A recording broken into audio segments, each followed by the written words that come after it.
بسم اللہ الرحمن الرحیم. In the name of Allah, the Beneficent, the Merciful.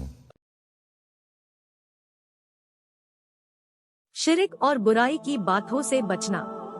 محمد صلی اللہ علیہ وسلم دنیا میں اس لیے پیدا کیے گئے تھے کہ وہ اللہ کے بندوں کو اللہ کا پیام سنائے، ان کو برائی اور بڑی کی باتوں سے بچائے، اچھی اور نیک باتیں بتائے. تو جس کے پیدا کرنے سے اللہ کی غرض یہ ہو، ظاہر ہے کہ اللہ تعالی نے اس کو کتنی اچھی باتیں دی ہوگی اور اس کی خصلتیں کتنی اچھی بنائی ہوگی. حضور صلی اللہ علیہ وسلم بچپن ہی سے بہت نیک، اچھے اور ہر برائی سے پاک تھے. بچپن میں بچوں کی طرح کے جھوٹے اور بیکار کھیل کود سے پاک رہے، اور جوان ہو کر بھی جوانی کی ہر برائی اور ہر بڑی سے پاک رہے. جب کبھی کوئی معمولی بات بھی ایسی ہوتی جب نبی رسول صلی اللہ علیہ وسلم اور اللہ کے قاصد کی شان کے مناسب نہ ہوتی، تو آپ صلی اللہ علیہ وسلم کو اللہ اس سے صاف بچا لیتا. بچپن کا قصہ ہے کہ کعبے کی دیوار درست ہو رہی تھی. بچے اپنے اپنے تہبند اتار کر کاندھوں پر رکھ کر لڑتے تھے. آپ نے بھی اپنے چاچا کے کہنے سے ایسا کرنا چاہا تو غیرت کے مارے بے ہوش ہو کر گر پڑے. شروع جوانی میں ایک جگہ دوستوں کی بے تکلف مجلس تھی جس میں لوگ فضول قصہ کہانی میں رات گزارتے.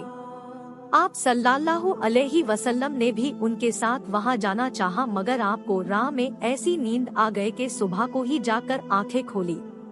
قریش کے سبھی لوگ اپنے دادا ابراہیم علیہ السلام کا دین بھلا چکے تھے اور اللہ کو چھوڑ کر مٹی اور پتھر کی شکلیں بنا کر ان مورتیوں کو پوجتے تھے. کچھ لوگ سورج اور دوسرے ستاروں کی پوجا کرتے تھے، مگر حضور صلی اللہ علیہ وسلم نے جب سے ہوش سنبھالا ان باتوں سے برابر بچے رہے. رسول صلی اللہ علیہ وسلم ہوتے ہیں. اب حضور صلی اللہ علیہ وسلم، اللہ کا درود اور سلام ان پر ہو، 40 برس کی عمر کو پہنچ گئے تھے.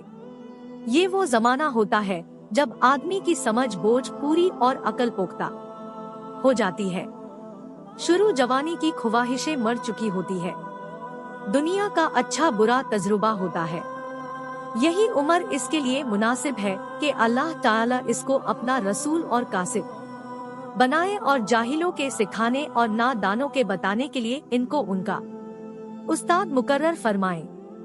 اللہ اپنے رسولوں کو فرشتوں کے ذریعے سے اپنی باتوں سے آگاہ فرماتے ہیں اور اپنا کلام ان کو سناتا ہے.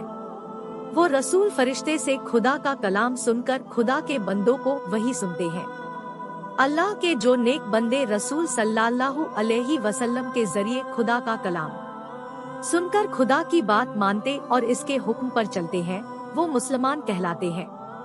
اللہ ان سے خوش ہوتا ہے، پیار کرتا ہے، اور جب تک وہ جیتے ہیں اللہ تعالی ان کو ہر طرح کا انعام دیتا ہے اور ان پر اپنی برکت اتارتا ہے. اور جب وہ مر جاتے ہیں تو ان کی روح کو آرام اور چین نصیب کرتا ہے. اور قیامت کے بعد جب پھر سب لوگ جی کر اٹھیں گے تو نیک لوگوں کو اللہ وہاں ہر طرح کی خوشی نصیب کرے گا.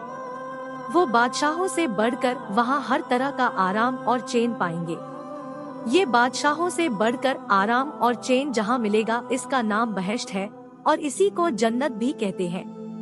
اور جو لوگ اس رسول صلی اللہ علیہ وسلم کی بات کو نہیں مانتے اور خدا کے کلام کو نہیں سنتے اور اس کے حکموں پر نہیں چلتے، وہ اس دنیا میں بھی دل کا چین اور روح کا آرام نہیں پاتے اور مرنے کے بعد خدا کی خوشنودی سے محروم رہتے ہیں. اور قیامت کے بعد وہ دکھ، درد اور سزا پائیں گے کہ ویسی تکلیف کبھی نہیں اٹھائی ہوگی، اور وہ مقام جہاں ان کو یہ سزا ملے گی وہ دوزخ ہے، جس کو جہنم بھی کہتے ہیں. جس اللہ نے اپنے بندوں کے لیے زمین و آسماں بنایا، طرح طرح کے اناج، میوے اور پھل پیدا کیے، پہننے کے لیے رنگ برنگ کے کپڑے بنائے، زمین میں قسم قسم کے سبزے اور پھول اگے، جس نے انسان کے چاند روز آرام کے لیے یہ کچھ بنایا، کیا اس نے ان کے ہمیشہ کے آرام کا سامان نہ کیا ہوگا؟ جس طرح اس دنیا کے قاعدے قانون بنانے اور سکھانے کے لیے استاد